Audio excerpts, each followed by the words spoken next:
Is that the centre of Brisbane has been placed in lockdown after police shot a man dead. A second person has been taken to hospital after being treated at the scene by paramedics. Reporter George Roberts joins us now live from Brisbane. What happened, George? Well, the drama unfolded here about 10 o'clock this morning, with witnesses saying that a man was wielding a knife outside the Western Hotel just down behind us here on Mary Street on an otherwise quiet Sunday morning here in Brisbane. Now, police allege that the man had already stabbed another man who has been taken to hospital. So far, the details are a little bit scant as police are yet to update the media about what has happened.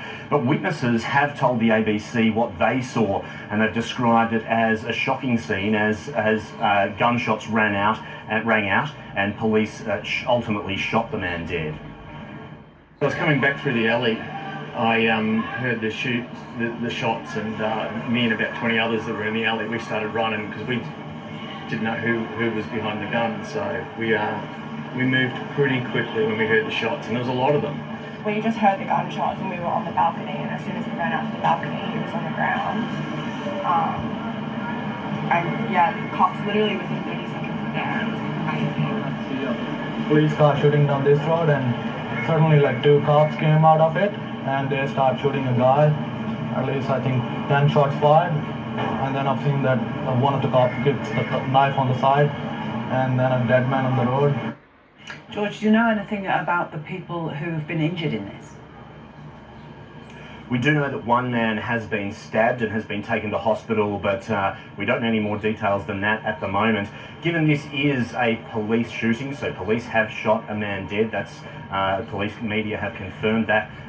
This will be investigated by the police ethics unit, so Queensland Police's ethics command, and so therefore they're more likely to be a bit cagey around what happened here, given that it's one or two maybe of their own who've been involved in this incident, but certainly at some point more details will come out about sort of why this man was wielding a knife, why he was threatening people, and why it appears he has stabbed someone. There are a couple of other locations around the city that are taped off with police tape as well, suggesting that perhaps he had been moving through the city and may have been incidents elsewhere, but it's unclear at this stage, Lorna. We can see that the police have cordoned off this big area.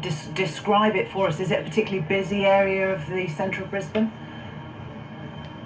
Look, normally on a weekend it can be pretty busy, but it's sort of quite quiet here in the city at the moment. This area of Mary Street is just outside the Western Hotel. The bit that's blocked off now is just the main crime scene area. So there are forensic police and other detectives down there doing their investigations. We're waiting patiently for them to come and tell us what they know so far. But at this stage, it seems that this area of the city will be closed for quite some time while they conduct their investigations. And what sort of businesses, George, are there in that area behind you that would have witnessed what happened there this morning? Well, they're mainly hotels and apartment blocks, and so there were quite a lot of people who were up in those apartments and in the hotel rooms. One man showed us footage on his phone looking straight down onto what seemed like 4 or 5 police. You could see them standing over a body with their guns drawn.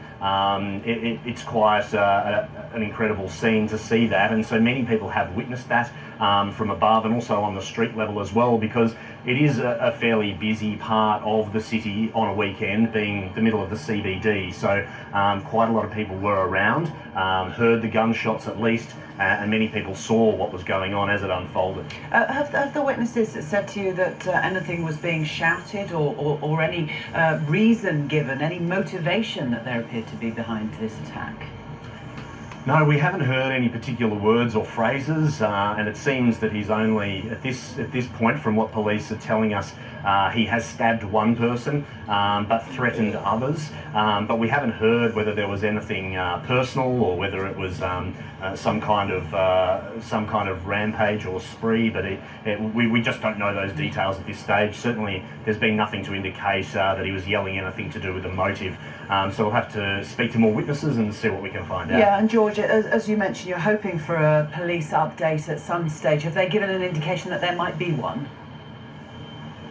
They're waiting for a senior inspector to be able to come and speak to us, and I presume that they're it's only fair, I guess, that their main priority for the moment is investigating what's going on behind us before they come to talk to us. So still no indication exactly when that's going to happen, but certainly we will have some updated information for you throughout the day, Lorna.